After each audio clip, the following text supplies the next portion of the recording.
In the autumn of 1789, within a quiet farming county nestled between the Blue Ridge and the Massanutten in Virginia's Shenandoah Valley, a 23-year-old woman by the name of Patience Reed was pronounced dead from a prolonged wasting illness.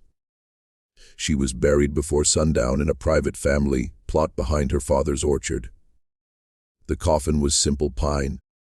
The stone remained unmarked for the first 40 years, and the funeral was attended by no one outside the Reed household and their personal minister. The county coroner, a cousin of her father by marriage, signed the certificate without ever laying eyes on the body. For the next 6 generations, her name appeared in no family Bible, on no tax roll, in no church register, in no letter, and in no will. And yet, when workmen restoring the old Reed farmhouse in the 1890s opened a sealed door behind the kitchen pantry, they found carved into the inside of the oak frame, at about the height of a seated woman's shoulder, the words, "I am still here. Please," accompanied by nearly 4,000 other marks scored into the wood with what appeared to be a sewing needle. Before we proceed with the story of Patience Reed, and what the Reed family of Augusta Hollow did to one of their own for 29 years, take a moment to subscribe to the channel. Turn on the notification bell so you don't miss our next story, and tell us in the comments which state or city you're listening from right now. The voices from the past have a way of finding the ears that are willing to hear them. Now, to understand what happened inside that farmhouse, you have to understand the county. And to understand the county, you have to understand what it meant to be a Reed in the valley in the years right after the Revolution. Augusta Hollow was not its real name. The true name of the place has been quietly scrubbed from regional histories by descendants who still hold land there, and local archivists tend to refer to the area with that older, unofficial name when they speak of it at all. In 1785, it was a community of perhaps 400 souls spread across 30 miles of bottomland and low wooded ridges connected by wagon roads that turned to red mud from October through April and to choking dust from June through August.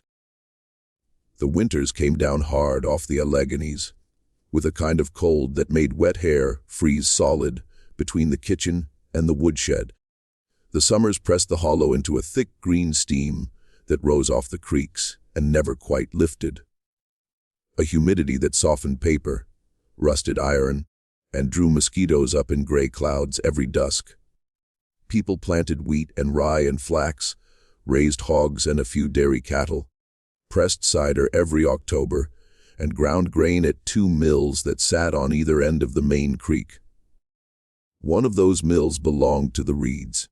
The other had until 1783 belonged to a family named Houchins.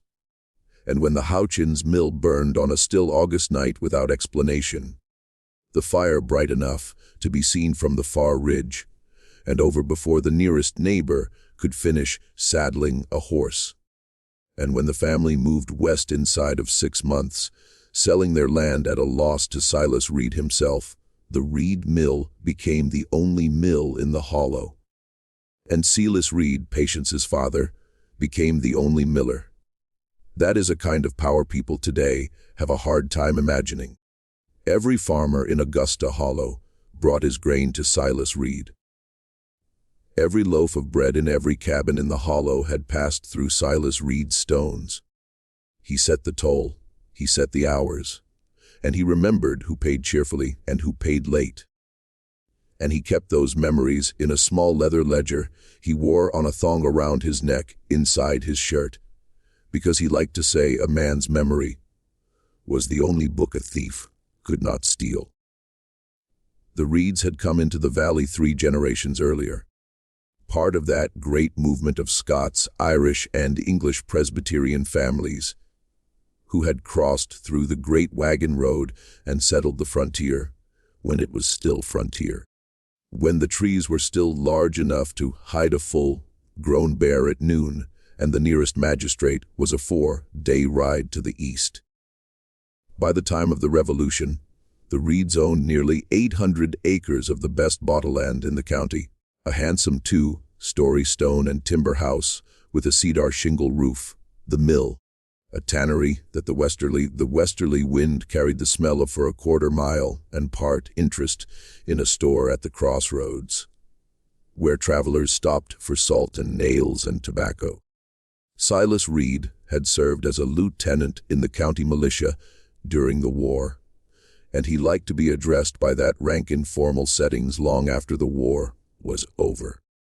His elder brother Jonas Reed was a justice of the peace and sat on the county court, where his voice was quiet and his decisions final.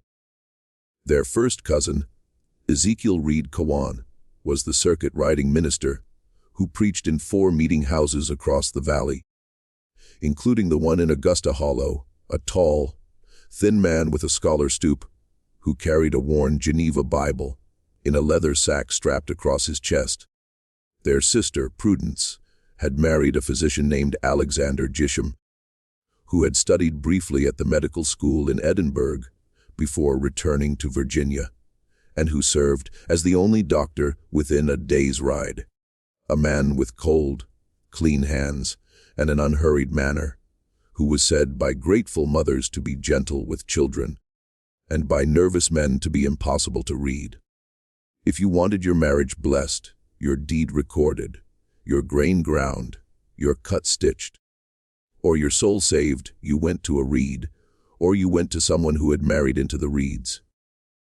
There was, people later said, nothing that happened in Augusta Hollow that a Reed did not eventually hear about, and there was nothing a Reed wanted kept quiet that did not stay quiet. Into this family, on a cold February morning in 1766, with ice still thick on the inside of the window glass and a fire roaring in the birthing room hearth, Patience Reed was born. She was the third of Silas and Margaret Reed's 5 children. And from the beginning, she was described by neighbors and cousins in the few surviving letters that mention her as the brightest child in the household. She read the King James Bible straight through before she was 10. At first aloud to her mother while her mother spun wool, and then, by lamplight alone, mouthing the words that troubled her, which her mother noticed, were always the ones about obedience.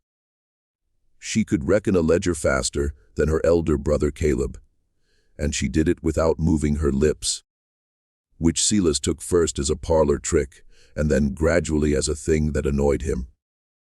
She could ride anything with 4 legs. She walked the 8 miles to the meeting house in any weather, and she once walked it in a spring thunderstorm with her shoes in her hand, because, she said, shoes were not meant to be cried in by the sky. A cousin visiting from Winchester in 1782 wrote home that Patience Reed had the kind of mind that made a man forget she was a girl, and meant it as a compliment, because he did not know how else to say it. She was 16 that year. She had her mother's hair, which was the brown of new-cut oak with reddish lights in it, and her father's eyes, which were a pale gray that, in certain lights, looked nearly colorless. She was, by the standards of the Hollow, tall for a woman, nearly 5'7", and she held herself straight because her mother had told her from the time she could walk that a Reed did not slouch. A year later, in the spring of 1783, at the age of 17, Patience Reed did something that the county would not forgive and that her family could not tolerate. She fell in love with a man her father had not chosen for her. His name was Thomas Trimble, and he was the son of a Quaker Wright who had settled on the western edge of the Hollow 3 years earlier. The Trimbles were peaceable and literate and poor, a small family with a strong father and a quiet mother and 3 sons who worked wood the way some men work the violin. Thomas was the youngest. He was 19. He had black hair that curled at the temples, hands that had been calloused since he was 12, and a habit of listening before he spoke. That was so unusual in the hollow that older men sometimes mistook it for dullness until he answered them, which he always did precisely. In the eyes of Silas Reed, the Trimbles were three things all at once that he could not abide. They were not Presbyterian. They did not believe in oaths, which meant they could not hold office, sit on juries, or swear to the truth of a deed, which meant to Silas that they were not full participants in the life of the county and could not be trusted to support it, and they had nothing whatsoever to offer.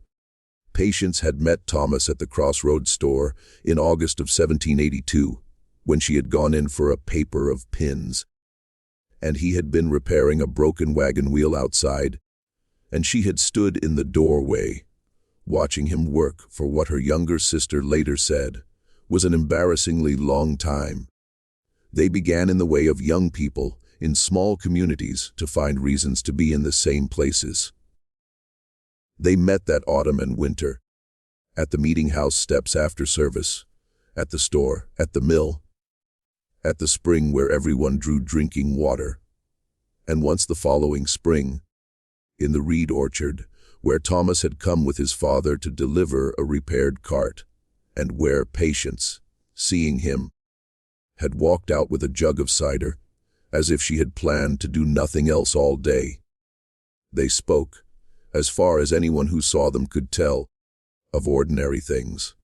The weather, the war that had just ended, the books Patience had read, the wood Thomas was working. But by the summer of 1783, they had an understanding between them that they had not spoken aloud, and that both of them treated as already binding. And when Patience came to her father in July of that year and told him plainly that she intended to marry Thomas Trimble, Silas Reed first laughed, because he thought she was joking, and then when he saw her face went very quiet, and then very calmly forbade it. She went to her mother, who wept for half an hour without speaking, and then said, "Child, your father will not be moved," and refused to intervene. She went to her Uncle Jonas, the magistrate, who was sitting on the porch of his own house, and who listened to her all the way through, and then told her without looking up from his pipe that she was disgracing the family, and that he would not hear another word. She went to her cousin, the minister Ezekiel Kawan, who was the gentlest of them, and who told her with genuine sadness that obedience to a father was obedience to God, and that she was being asked to carry a cross no heavier than the one borne by many good women before her. And when, in early October of that year, on a morning so cold that the breath of the horses hung in the air like lamp smoke, Patience Reed walked out of her father's house before dawn with a satchel under her cloak and began walking the road toward the Trimble farm. Her elder brother Caleb and two hired men overtook her at the covered bridge. They had been sent because her father had woken in the night with a feeling and had gone to her room and had found her bed empty and her best shoes gone. Caleb caught hold of her arm at the bridge. One of the hired men took her other arm. She did not fight because she was a Reed, and a Reed did not fight with witnesses. She walked back to the house between them, and when they reached the porch, her father was waiting on the step with his face the color of wet ash, and he did not strike her because he did not need to. He said only, "You will never embarrass this family again," and she was taken upstairs to her room, and the door was locked. And that is the last the Hollow saw of Patience Reed for 29 years. What the Hollow was told was this: Patience had taken ill during an autumn fever that did in fact pass through the valley in October of 1783, killing two elderly neighbors and a child. The fever, according to Dr. Gisham, had settled first in poor Patience's lungs, and then over the following winter in her mind. She had become, in the careful language of the time, nervous and unsound. By the spring of 1784, the Reeds were explaining to sympathetic neighbors in the parlor over tea at the meeting house after service across the counter, at the crossroads store, that poor patients could no longer be shown to company. That she spoke strangely, that she had fits, that she did not know her own name some days. Dr. Gisham confirmed all of this in his rounds. He shook his head gravely when asked, and said that the mind was a delicate instrument, and that once the strings were cut, they could not always be restrung. And the women of the hollow clucked their tongues, and repeated his phrase to their husbands at supper. The Reverend Kawan confirmed it from the pulpit one Sunday in May of 1784, asking the congregation to pray for the afflicted daughter of a good family, and to remember that the Lord sometimes laid his heaviest hand on those he most loved. Silas Reed told the community that his daughter would be cared for at home, as was the Christian duty of any family, and that visitors would not be received as the excitement disturbed her. Margaret Reed, it was said, rarely left the house after that spring, and neighbors who caught glimpses of her through the kitchen window said she had aged 10 years in one.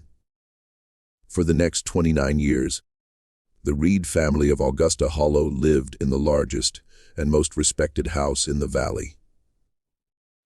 And for the first 7 or 8 years of that period, now and then a neighbor or a cousin would politely ask after Patience, and would be told with a gentle shake of the head that she was no better. After that, people stopped asking. Children grew up in the hollow who had never heard of Patience Reed at all. The household servants, who were hired from as far away as Staunton and were turned over with unusual frequency, were told she had died young, and were shown the grave in the orchard plot, and were paid a little better than the going rate, and were given a stern warning upon hiring that the back of the house beyond the pantry door was not a part of their responsibility. The family story hardened into the kind of fact that no one thinks to question. A decade went by, and then 2. Silas Reed grew old. His hair went white and then thin. The mill passed to his son Caleb. Margaret Reed died in 1801 of a sudden stoppage of the heart, which was what they called a stroke in those days, and was buried in the churchyard with a handsome stone bearing a verse from Proverbs about the virtuous woman. The old Reed house settled into its grounds the way old stone houses do, its stones darkening with rain and lichen, its cedar roof weathering to the color of a dove's wing. And in the long afternoons, the orchard behind it grew heavy with apples. No one picked any more. Apples that fell in October and rotted where they lay, and drew the wasps up in thick, droning clouds. And somewhere inside that house, for all of those years, something was happening that no one outside the family knew, and that only a handful of people inside the family knew in full. In 1812, in the early weeks of the war with Britain, Silas Reed, now 71 years old, fell down the back staircase of his own house on a wet March evening and broke his hip. He lingered for 11 days. On the first day, he cursed the stair. On the third day, he cursed the girl who had polished it. On the 5th day, he asked for his wife, who had been dead 11 years, and his son Caleb gently reminded him.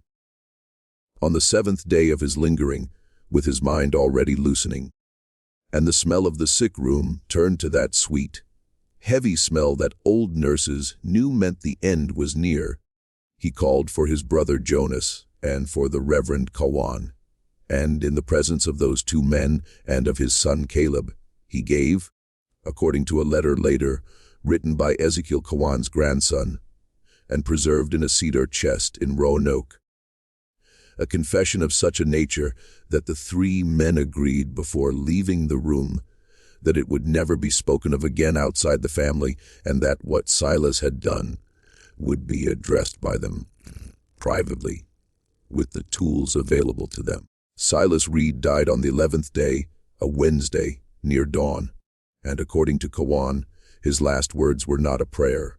They were a question. He asked, "Will she forgive me?" and no one in the room answered him, because no one in the room knew. He was buried with full honors of the county. The militia turned out. The store closed for the day. Black creep hung from the meeting house door.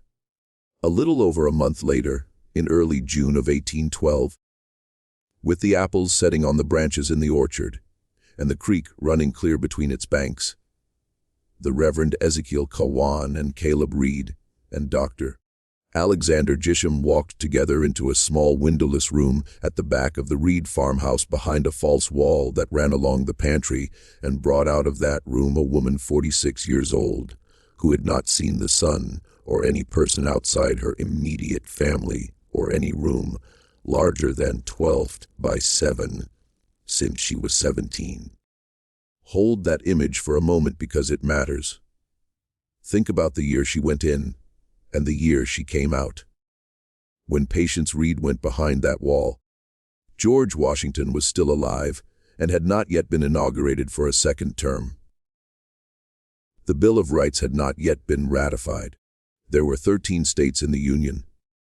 The Constitution was 2 years old. When she came out, James Madison was president.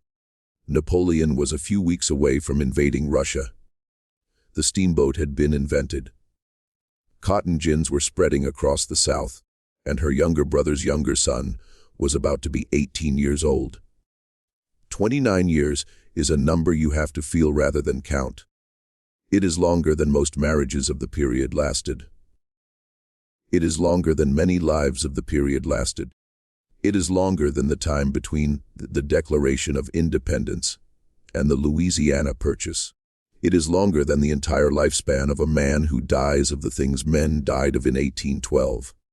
And during those 29 years, Patience Reed was not kept in a dungeon, and she was not chained, and she was not, by the cruel standards of what human beings have done to one another, starved or beaten.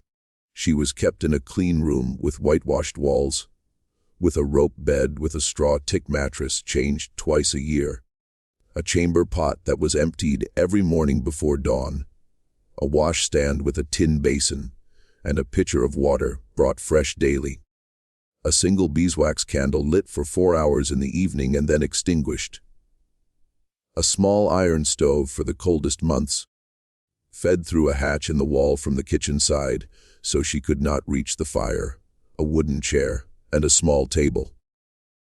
She was fed 3 times a day. Simple food, mostly what the family ate, passed through the slot in the oak door on a wooden tray.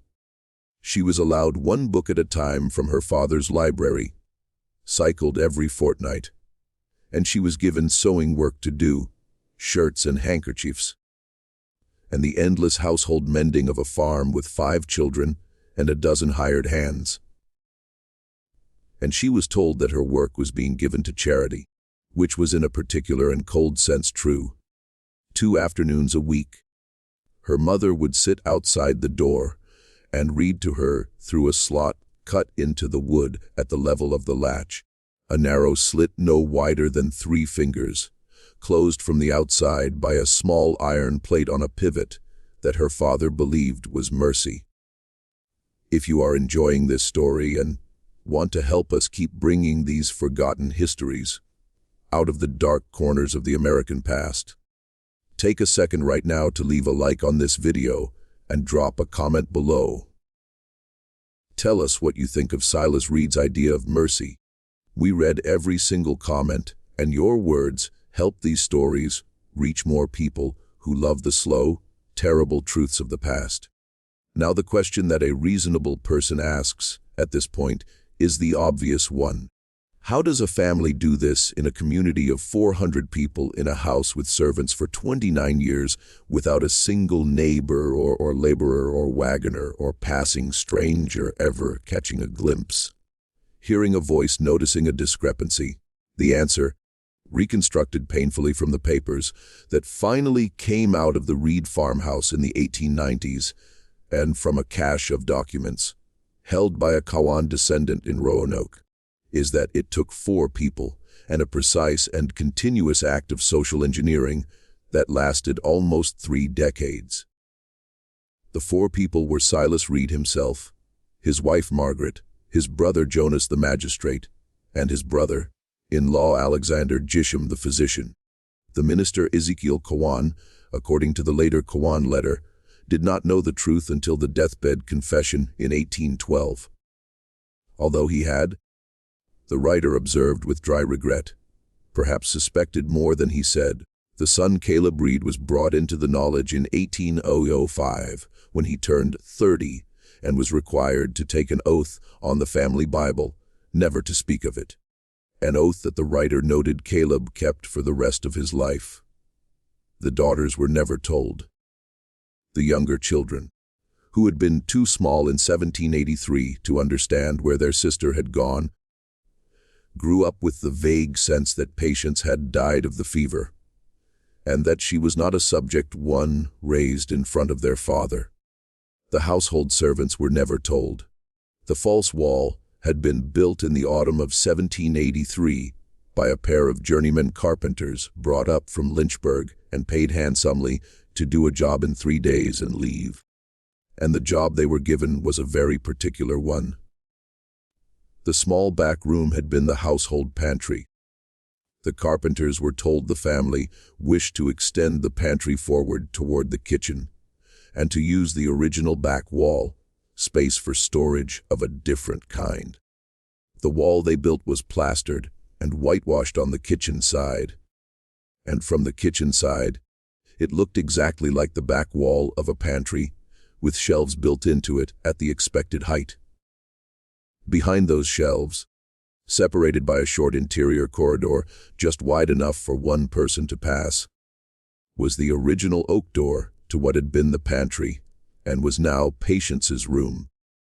And that door was fitted with a new lock and with the narrow slot at latch height. The carpenters were told the arrangement was to protect valuables from household theft. They accepted this without question because they were paid enough not to ask. One of them died of drink in 1788. The other left for Kentucky in 1791 and was never heard from again. And the records of their employment at the Reed farm do not survive.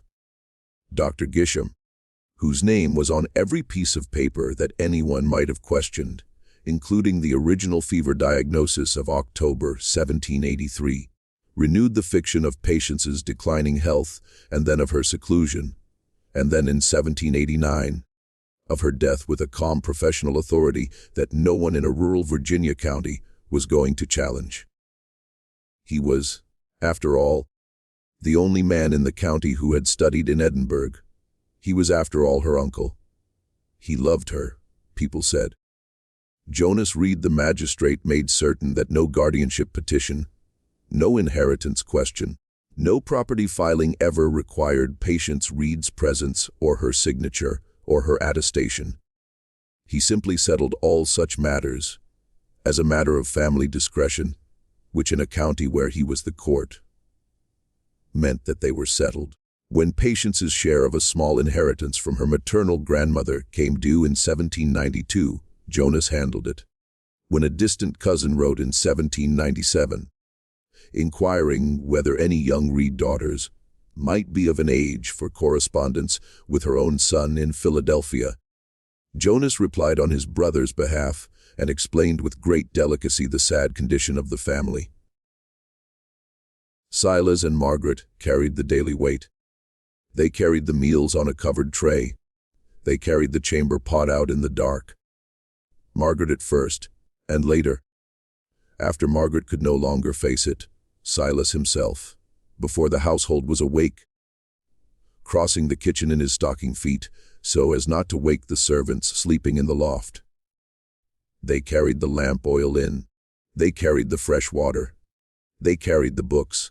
And for 29 years, every single day, without exception, one of them opened the small iron hinge slot in the oak door and passed those things through and closed the slot again. And here is the part that makes the story what it is. Because it is not simply a story about cruelty. It is a story about what people tell themselves when they are doing something unforgivable. Silas Reed did not believe in his own mind that he was punishing his daughter. He believed he was protecting her.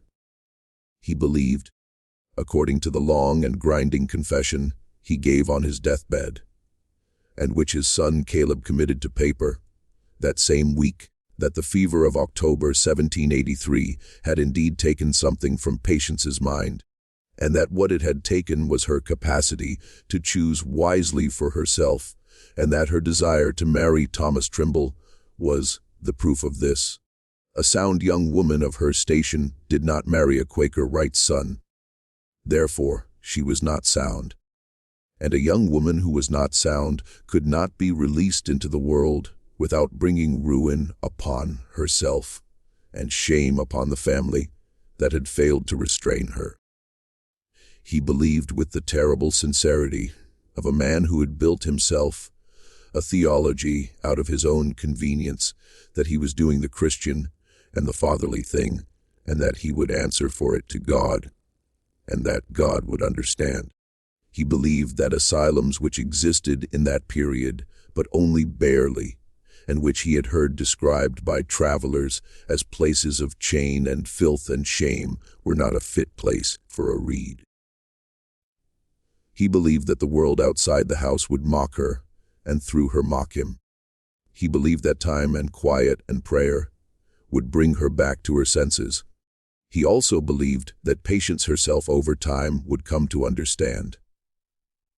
This last belief is the one that cracked his mind open in the end, and the one he confessed to his brother and to his minister in 1812, because by then even he had come to understand that she had not and would not, and that what she had been doing in that room for 29 years was not coming to understand at all. She had been keeping count. The 4,000 marks on the inside of the oak door frame, scored with the point of a sewing needle pulled from the hem of her own dress, were days. They were not all of the days. There were in 29 years 10,593 days, and she had marked perhaps 3 of them, because in the early years, and in certain winter stretches, she had not always felt able to lift the needle. There were whole months, particularly in the third winter, when she lay on the straw tick with her face turned to the wall and counted nothing, because nothing in her was counting. There were other months, years later, when she carved 4 or 5 marks in a single hour to catch up with time, working quickly and precisely the way she had watched the Trimbles work wood, listening for her father's step in the kitchen above. In the middle years, she began to group the marks in patterns only she understood. Every 7th mark was a small cross rather than a line.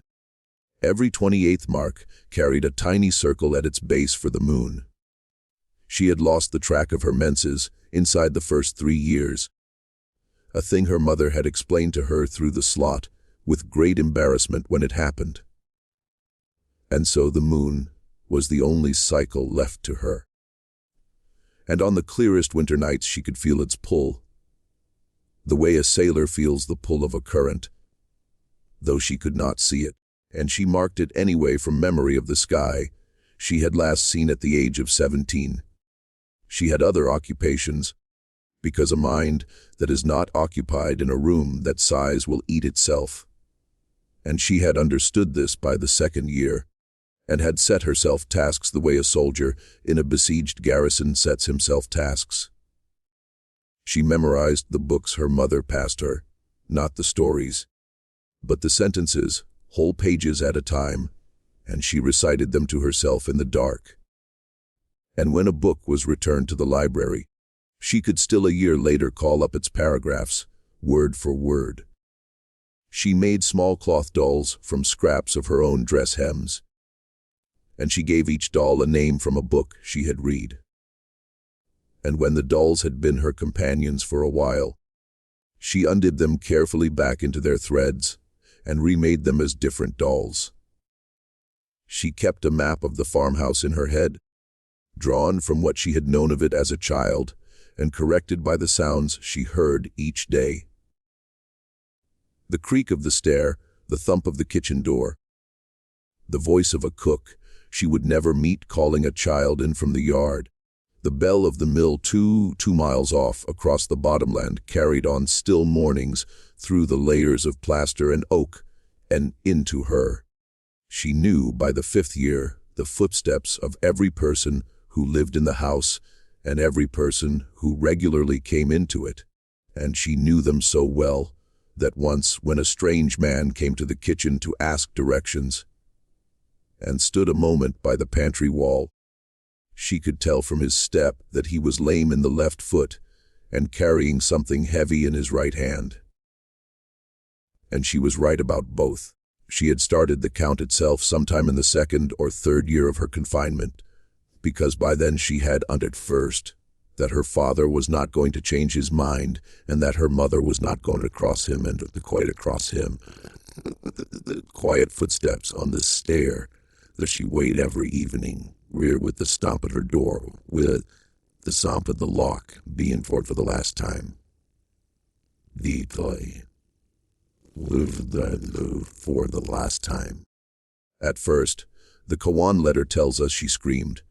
She screamed for the first 11 days steadily, hoarsely, all day and into the night until her voice gave out completely and was for a full month reduced to a whisper. She screamed off and on for the first 9 months, whenever the full weight of what was happening to her returned to her fresh, which in the early period was several times a day.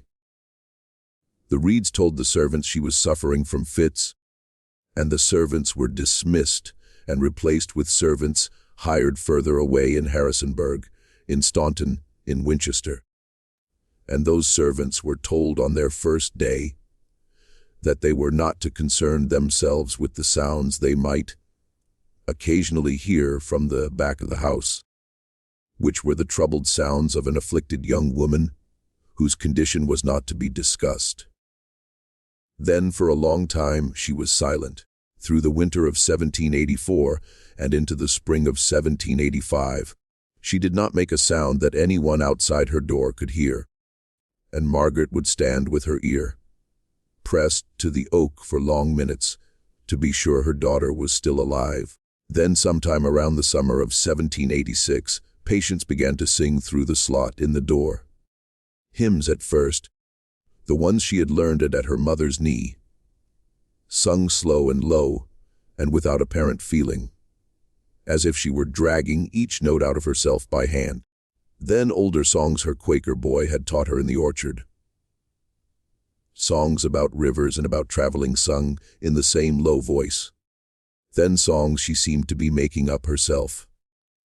Long circling songs with no clear melody and words her mother could not always follow. Songs about numbers and about the names of birds and about the shape of the window she could remember from her childhood room. Margaret would sit on the other side of the door for hours and weep without a sound, so that Silas would not hear her from the kitchen. Patience asked in the first few years about Thomas Trimble. She asked in the first week, beating her fists against the oak and calling for him. She asked in the 2nd month, through the slot calmly, as if she were asking about the weather. She asked in the 6th month, when she had begun to understand that she was not going to be let out.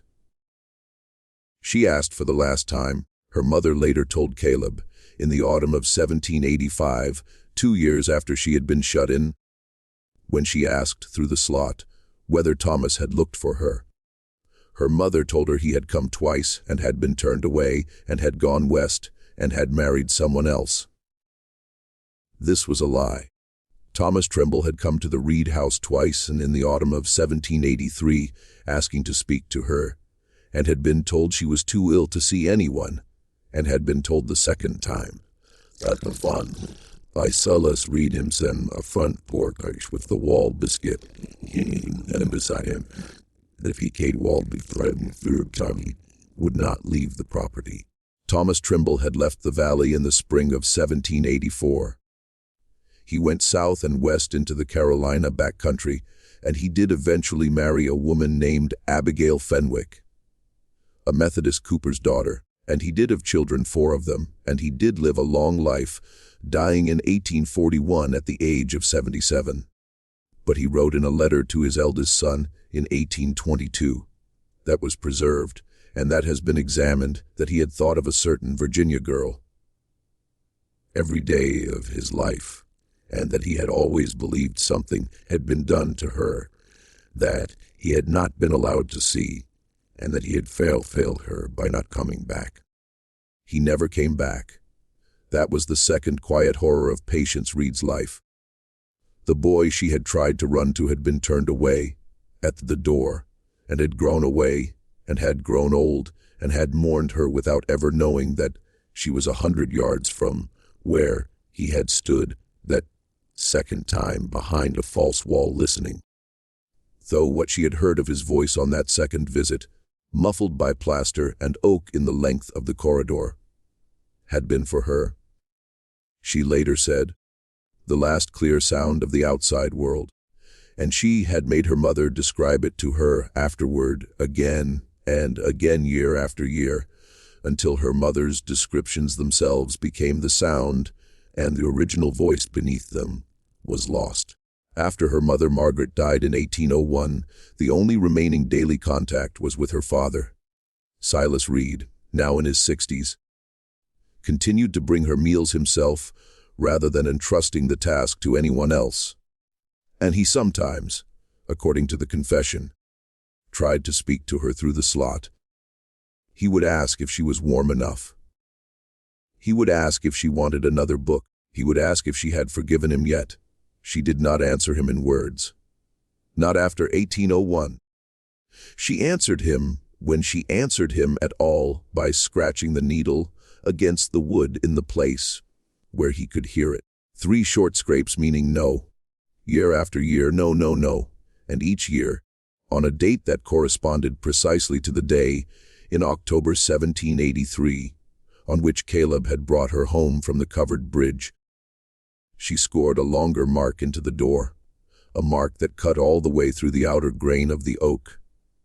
A mark she made, Gisham later wrote, with what must have been very, very deliberate pressure and a steady hand, and which on the last count, when the door was opened in 1812, numbered 29.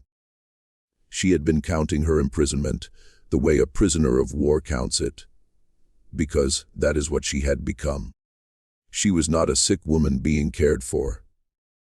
She was a prisoner of her family, and somewhere between the 10th year and the 15th year, according to a notation in Dr. Gisham's private case book, discovered in the 1890s, she had stopped being a young woman who was being broken, and had become a middle-aged woman who had been broken and had reassembled herself out of the pieces into something harder and more watchful than her father had ever imagined she could become.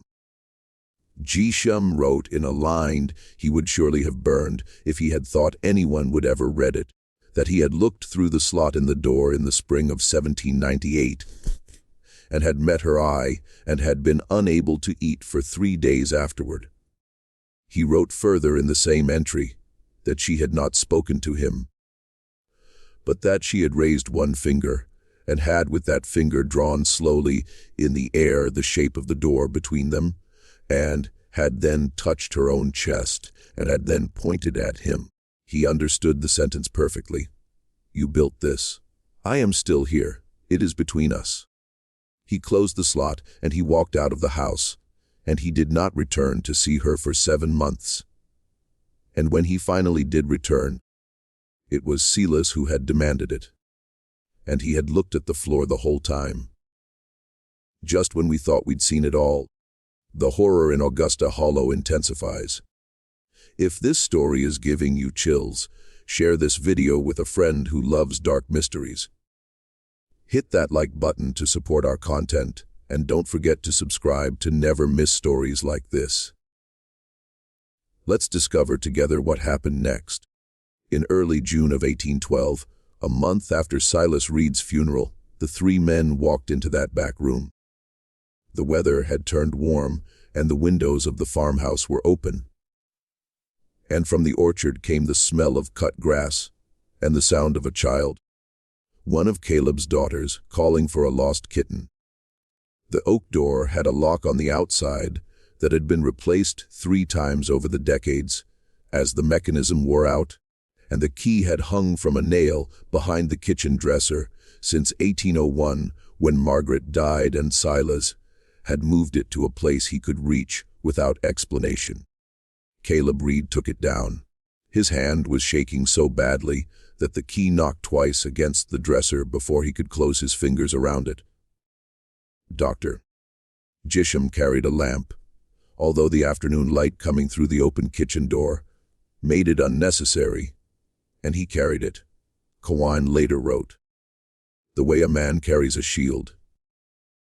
The Reverend Kawan carried a Bible, which was the only thing he had thought to bring, and which he later wrote, felt absurdly light in his hands as he walked down the corridor, as if it had been hollowed out. They passed the shelves of the pantry. They passed into the short interior corridor. They stood before the oak door. Caleb put the key in the lock. The lock turned. The sound of the mechanism, Kawan wrote, was the loudest sound he had ever heard in a house. They opened the door. What came out of that room, according to the account set down 5 days later by Ezekiel Kawan in a letter to his son that was not meant to be read for 100 years, and was not read for 112, was not the pale, broken, pitiable creature they had prepared themselves to receive. Patience Reed was 46 years old. She was very thin, but not wasted because she had been fed, and she had in her small room walked in small circles for hours every day to keep herself moving. A habit she had begun, she later said, in the 2nd year, when she had realized her legs were beginning to go numb, and that her father would not unlock the door for that, or for anything. Her hair had turned the color of ash. Although it still held the shape of the braid she put it in every morning. Her skin was the color of the inside of an eggshell, because she had not seen direct sunlight since the day she was 17. And when Gisham held the lamp up, and the light fell across her cheek, she winced and turned her face a little, not from pain, but from unfamiliarity. Her eyes, the minister wrote, had the shape and the color of her eyes when she was a girl, but they had been made into something else by the work of the intervening years, and when she looked at the 3 men, she looked at each of them in turn as if she were doing arithmetic. She did not cry. She did not faint. She did not reach for them. She was wearing a clean dress that had been passed through to her the week before, one of her mother's old dresses that had been let out at the seams by her own hands, and she had sometime in the last hour tied a thin black ribbon around her neck, which she had kept since 1783 in her small chest of possessions, and which none of them recognized. She walked slowly, but steadily past the 3 of them down the corridor into the kitchen, and she stopped in front of the kitchen window, and she looked at the back orchard where the apples were just beginning to set on the branches, and she stood there with that moment. Then, limited time to meet there, that it would take a man to read the sermon. On her mother aloud. She did not weep. She watched the wind move the leaves. She watched a jay come down out of the apple tree and take a piece of bread crust from the kitchen step, and she made a small sound in her throat, a soft broken laugh, as if she had not expected that a bird would still do that. Then she turned and she looked at Caleb, her younger brother, who was now a man of 37 with a wife and 3 children of his own, whom she had never seen. And she said in a voice that the minister described as terribly ordinary, a voice used to speaking softly through a slot in a door, "I want to go outside now, please." They took her outside. The back step was of worn sandstone, and when her bare foot, because she had refused shoes, came down on the sun-warmed stone, she stopped and stood on it for a long moment. And Kawan wrote that he had seen soldiers returned from a year in British prison hulks, who had done exactly that thing with their feet on the first warm step of their own houses, and he had not known until that moment that his cousin had been a prisoner of the same kind in a smaller war that no one had declared. They sat her on a bench in the orchard. Gisham, who was shaking, examined her briefly and told her she was in good enough health, which was, under the circumstances, a medically accurate and morally grotesque sentence. The minister began to attempt a speech about forgiveness, and about her father's deathbed state, and about the mercy of God, and she listened to him all the way through without interrupting. Her face turned slightly toward the sun, and then she said, "I would like to speak with Thomas Trimble."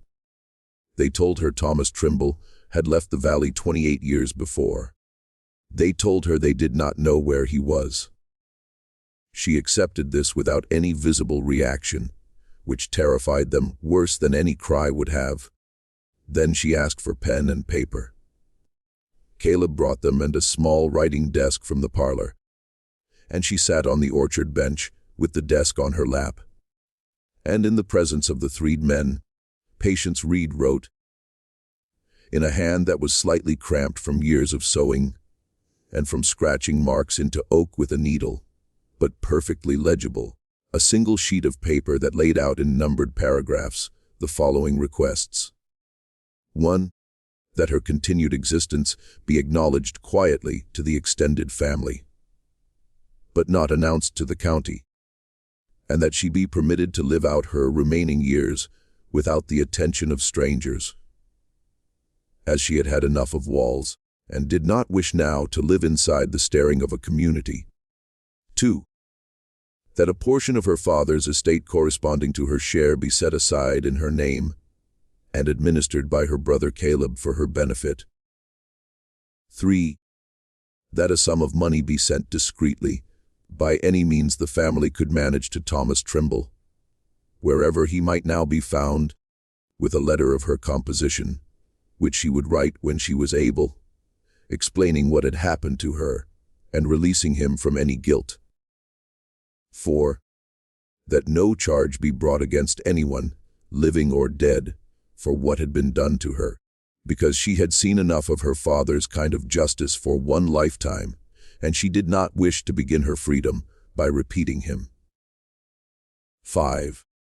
That the small back room, the room with the oak door, and the slot, and the marks on the frame, be left exactly as it was, and that the false wall not be taken down, because she wished, she wrote, for there to remain in the house a place that told the truth about what had happened in it, and that someone someday might find and read and understand.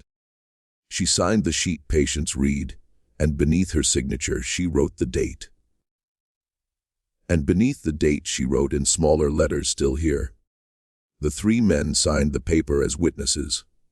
They honored the first 4 requests to the best of their ability and imperfectly. The 4th request cost Caleb Reed more than he had expected. 3 weeks after his sister's release, he rode out to the grave of his father and stood over it for the better part of an afternoon. And when he came back to the house that evening, he locked himself in his office and did not come out until morning. And his wife said afterward that she had heard through the door a sound she had never heard her husband make in her life, and that she had not asked him about it then, and had not asked him about it since. Dr. Gisham lived for another 6 years after Patience's release. He saw her in his professional capacity exactly twice in that time, both times at her specific request, and both times in the presence of his wife. And at the second of those visits, in the autumn of 1815, she asked him a single question which, according to his case book, he was unable to answer, and which he wrote down and placed in an envelope and sealed, and which was found in his papers after his death in 1818. The question was, did you ever in those years come close to opening the door? The Reverend Kawan lived until 1827. He preached every Sunday for the rest of his life, and the people of his congregation noted that after the summer of 1812, his sermons changed. They had been before that careful expositions of doctrine. After that, they were about mercy, which he defined in a sermon his son later copied out and preserved as the act of unlocking a door one has had the power to unlock for a long time and has not. Patience Reed lived for another 19 years in the Reed farmhouse in an upstairs room on the east side that had been her mother's sewing room, with a window that faced the orchard and beyond it the blue line of the Massanutten. She took her meals with the family quietly, eating slowly because her stomach had shrunk, eating foods her sister-in-law prepared with particular attention, because for the first months she could not tolerate salt or fat or vinegar or strong tea. She walked in the orchard every morning in any weather for exactly 1 hour, the length of time she had walked in her small room every day for 29 years. And her family learned not to interrupt her during that hour, because the one time Caleb had tried to join her, she had turned and looked at him, and he had, without her saying a word, understood and gone back inside. She read every book her late father had owned, which she had already read once during her imprisonment, and then she read them again, and she told Caleb, the first winter, that she had decided the books read differently on the outside of the door. She learned, with Caleb's wife's help, the names of all the children in the house, and within a year, the youngest of them, a girl of 5 named Eliza, sat on her lap by the fire every evening and asked her to tell stories, which Patience did. Although the stories she told were, by Caleb's wife's account, not exactly like any other stories, and contained long, strange pauses in them, and made the child thoughtful rather than sleepy. She never married. She never traveled farther than the county seat because she said, a woman who had spent her youth in a room the size of a horse's stall did not find the world improved by being hurried through it. She took an interest in the Reed family ledgers, and Caleb, who had inherited the business, let her look at them, and she found in 3 separate years small errors that the clerks had missed. And after that the clerks quietly brought the books to her first. She did charitable work through the church, though she would not attend services for the first 4 years after her release. And when she finally did attend, she sat at the back and left before the final hymn.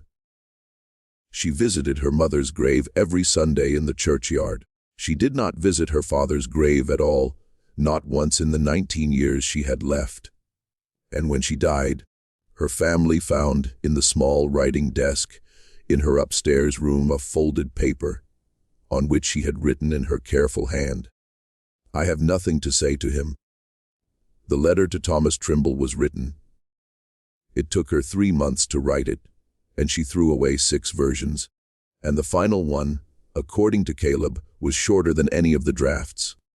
It was received in North Carolina in the late autumn of 1812 by a man who, when he opened it, according to his son's much later account, sat down at his kitchen table and read it twice, and then went out to his barn, and did not come back inside until the following morning, and whose wife Abigail, when he finally came in, did not ask him what was in the letter, because she had understood from the first year of their marriage that he had left something in Virginia, and she had made her peace with the shape of that absence, and she did not wish, after 28 good years, to put her hand on it and feel its edges.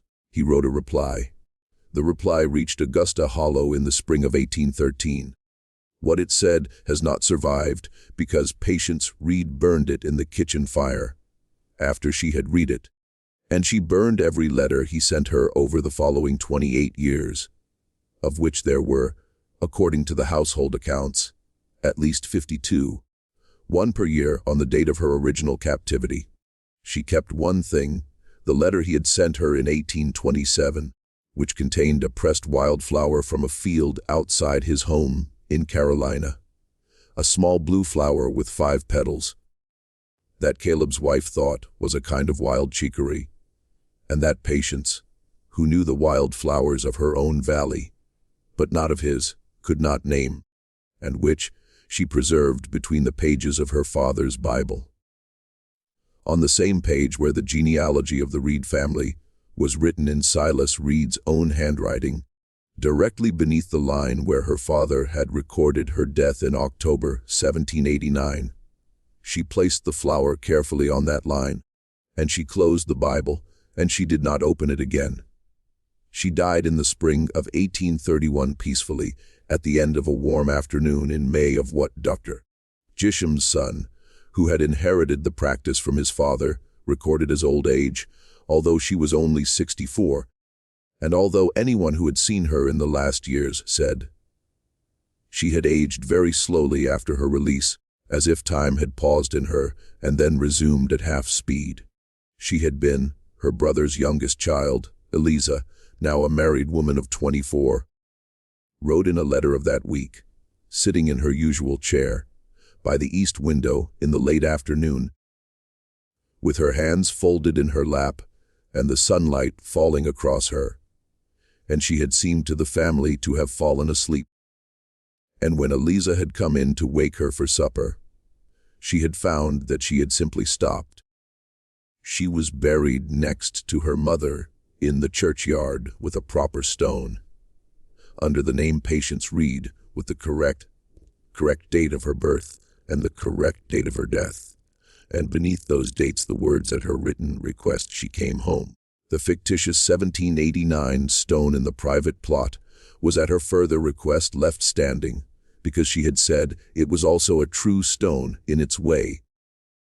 It marked the death of a certain young woman who had intended to marry Thomas Trimble, and that young woman had in fact died in October of 1783 at the covered bridge when her brother Caleb had caught hold of her arm. The false wall came down in 1894 when a great-great-granddaughter of Silas Reed, a woman named Lavinia Reed Bollinger, who had inherited the farmhouse and was restoring it after a small kitchen fire that had damaged the plaster, ordered her workmen to open the pantry back to its original depth. The men, two brothers from the next county, who knew the family only as old and respected, tore out the wall, expecting to find nothing more than rot and old mouse nests, and instead found the preserved room behind it. The oak door still hung on its iron hinges. The latch still worked, the slot still opened, the bed and the washstand and the chamber pot still in place under a coat of 82 years of dust. The small table with a half-finished piece of sewing on it. The chair pushed back as if the woman who had been sitting in it had stood up a moment ago and would be back. The workman called for Lavinia, who came into the kitchen and stood in the pantry doorway and looked through the opening and then, without speaking, stepped through. She was in the room for nearly an hour. When she came out, she paid the workmen their full week's wages and sent them home with a request to speak of what they had seen to no one, a request they honored as far as can be told for the rest of their lives. Then she went and got every letter, every ledger, every account book, every Bible notation, and every physician's case book the family still possessed, which filled 3 trunks. And she put them all together. And over the following 2 years, with the help of her brother Ephraim, a Presbyterian minister in Lexington, she reconstructed the whole account. She wrote to Thomas Trimble's descendants in North Carolina, whom she located through an elderly Methodist minister there, and received from them a copy of the only letter Patience had ever written to him that had been preserved.